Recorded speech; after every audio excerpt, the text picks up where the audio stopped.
back! This is Ylarn again and you're still watching on my YouTube channel! So ayun na guys, how are you? Yes, it's been 1 month na hindi tayo nakapag cooking demonstration at ngayon nga ay tayo ay nagbabalik dito sa kitchen. Ayan, so bali yung nakikita nyo ngayon is mga ingredients sa lulutuin natin or lulutuin, let's say gagawin natin. Kasi actually, imamarinate lang natin to at ito yung homemade chicken tocino. So guys, bali ipapakita ko sa inyo yung ating mga ingredients close up. So ayan, ito na nga yung ating mga ingredients. Minced garlic, of course, 8 tablespoon of brown sugar, and then 1 tablespoon of soy sauce, and then 2 tablespoon of vinegar. And of course, yung ating Sprite, 1 cup of Sprite. And ito, actually, this only optional, ang ating food coloring. Of course, red. And of course, ang ating chicken. So, bali yung gagamitin natin na chicken, guys, is yung ito, chicken legs. Ayan. Kasi mas prefer ko kasi yung chicken legs kasi merong konting taba, not unlike yung pag solo lang na chicken breast, parang walang pure kasi yon na laman. So pagdating nung process or kapag niluluto mo na siya, parang walang magbibigay ng tenderizer doon sa meat, doon sa chicken mismo kasi nga walang fat na naproproduce. So parang pure meat lang siya. So ayun. So bali ito ngayon, na-debone ko na yung ating chicken legs. Ayan, 3. So ang gagawin lang natin is tatanggalan ko ng balat.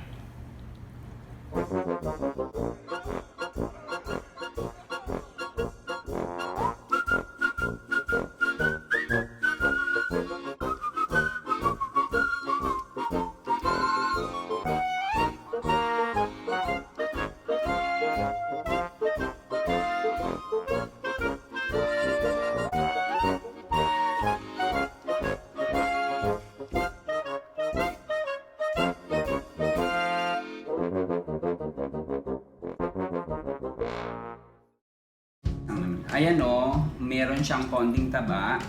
Maganda kasi ito kapag binabad natin and kapag niluluto na natin, hindi dry yung ating chicken tocino. And one thing, ito guys, kung nakikita nyo itong mga to,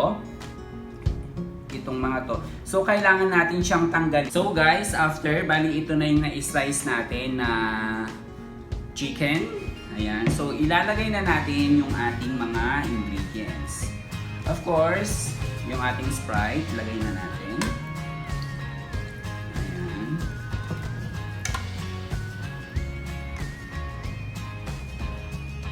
Toyo.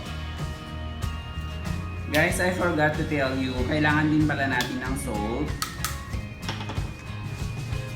Bali, 2 tablespoons of salt.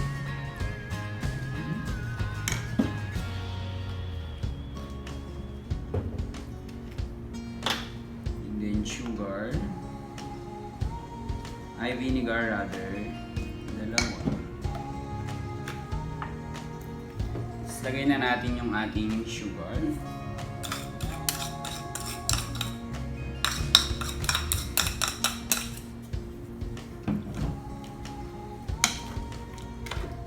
Oh, perfect. Tapos, ang ating minced garlic. Pwede kayong gumamit guys ng minced garlic o di kaya powdered garlic. Pwede rin yung powdered garlic. Pero, mas prefer ko kasi yung ating fresh garlic para mas mabango siya. And then, of course, season lang natin ng pepper. And then salt. Yan.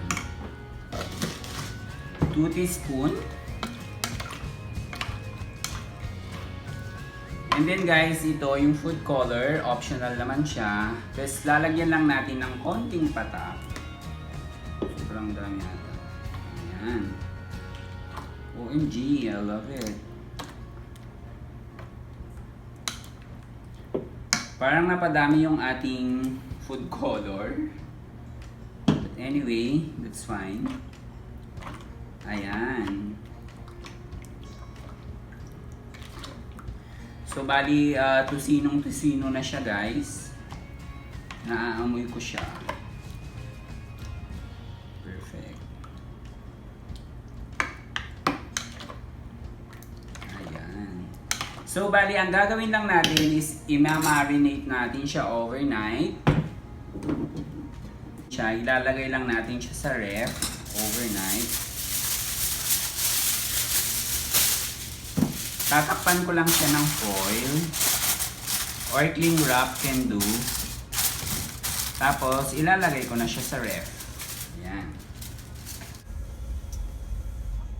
So guys, bali tinanggal na natin yung ating minarinate na tocino. At charan! So ito na siya. So ngayon, iluluto na natin siya. Ayan. Ayan.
So hi guys! Tapos na nga tayo na magluto ng homemade chicken tocino at ito na yon. Ayan.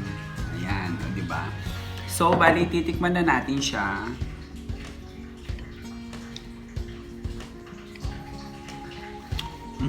Ang sarap! Pwede na. Parang tamang-tama lang yung alat, yung tamis, at saka yung konting asim. At saka malambot siya. Hindi mo siya aakalain na chicken. Masarap. So ayun nga guys, tayo na naman ay nakapagluto ng isa na namang recipe. At yun nga ay ang homemade chicken tocino na pwedeng gayahin. Madali lang siyang gayahin. Sundin nyo lang yung instruction natin earlier. So ayun nga guys, that's all for now. This has been Larny saying goodbye everyone. Bye!